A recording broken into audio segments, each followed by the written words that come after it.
Hey guys, in this video I'm going to show you how to see what your next incursion is going to be, and if you don't like the architects being offered, change them.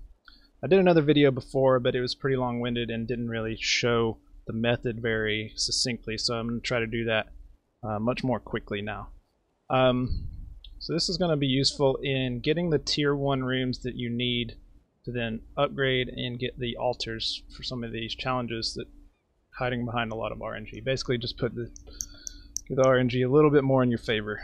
So I have a temple that I've started running a little bit here, but it's still got a lot of tier 0 rooms. 1, 2, 3, 5, 6 tier 0 rooms, so we could still get a corruption chamber or a gem cutter's room. That'd be good. So to start the method, what we'll do is we'll go to quarry. This is just the standard incursion farming spot. So we'll go to a new quarry. Get a new instance. You do that by control clicking on the area in the waypoint, and we'll go to Alva. So we're going to call this first Alva. We'll call her Alva number 1. Let's try to make these guys be quiet. Alright, she's offering us a cellar with a trap workshop and a poison garden. So we don't care about either one of these. So what a lot of people would do here is they just say enter incursion, and you just don't run it. If you don't upgrade it, it leaves it tier 0, and that gives you 2 chances at the room you want if you land on this location again later. Alright, so the first step here, talk to Alva, open the portal, you walk away. You can come back there if you want. Trap workshop, poison garden. I mean, there's not remarkable, but if for some reason there's something that you kind of like there and you still want to come back for it later, could after seeing the next one. So you go to the waypoint and just click on it like I did. Open a second instance. We'll call this Alva number 2. She's not always right here. You might have to walk around the lower level in a loop a little bit. Alright, so this is the one that we might possibly change. We can't do anything about that last one. Alright, so now we've got pits. We got pits and we got flame workshop. And we've got armors. Alright, we don't like either one of these either. Remember before we had 9 incursions remaining. We have 8 now. So because we opened that other one, we have 8 remaining now. We've already opened that other one though, so we might as well just go run it and see if anything changes. And that's the next step. So we open an incursion here at Alva 1. We're now here at Alva 2.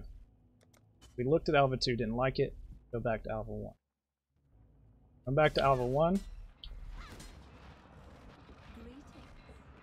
Trap workshop, poison garden. Don't really care. I guess poison garden, it'll be laggy for me, but whatever. So this method's a little buggy. They got rid of something like this earlier where you could see your next incursion just by turning around and talking to Alva after you open it. I don't know if you could change it then. They got rid of that. They didn't want that. They might not want this, but hopefully in trying to make a few more people aware of this, either GGD will decide it's fine, leave it, or they'll patch it out so that the people that have known about this and are doing it without talking about it can't keep taking advantage of it. And maybe everybody will be able to take advantage of it. I don't know. But I'm just throwing this out here. I don't know if you have to kill the architect for this to work. Probably do. You probably have to upgrade a room, change something on the temple here. So we just upgraded that cellar to poison garden. So we changed something here. I think that's necessary. I haven't tested it out. Probably worth doing. Alright, so you ran the incursion in Alva number 1. We're here at Alva number 1. We could go back to Alva number 2, but she's not going to be there. I'll just tell you. You could check it yourself. She's not going to be there. She'll show up on the minimap. You'll walk over, the icon will disappear. So we'll go to Alva number 3. We'll make a new instance. Go to Alva number. Alright, and we had a room before. It was Flame Workshop and Armor's Workshop.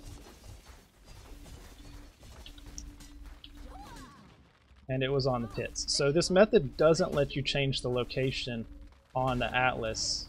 Not the atlas, the what do we call this? The blueprint. But it does re-roll the architects in the room. And now you see we got a corruption chamber.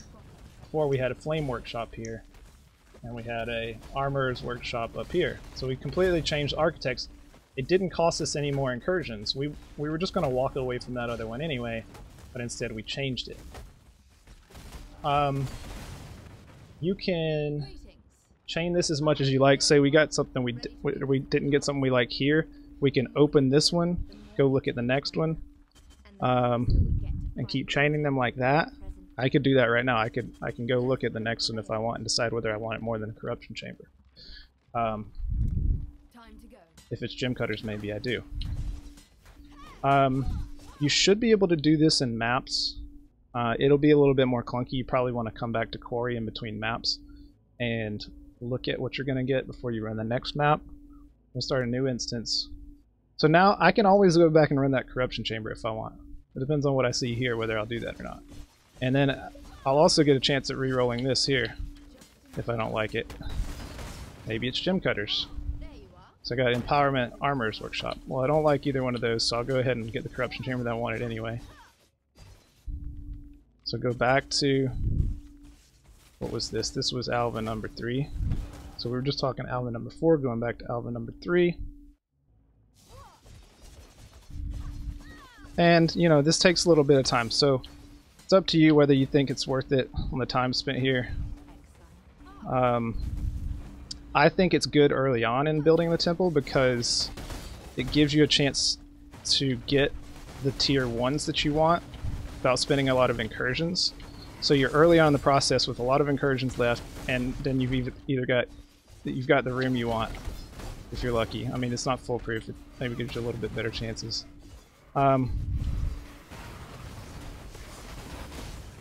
But, you know, maybe some people think it's not worth the time. It might be faster to just run incursions as you encounter them. And, you know, to each his own. Figure out whether this is worth it in your strategy, whether you're comfortable doing something that's kind of gamey like this, whether it's worth your time.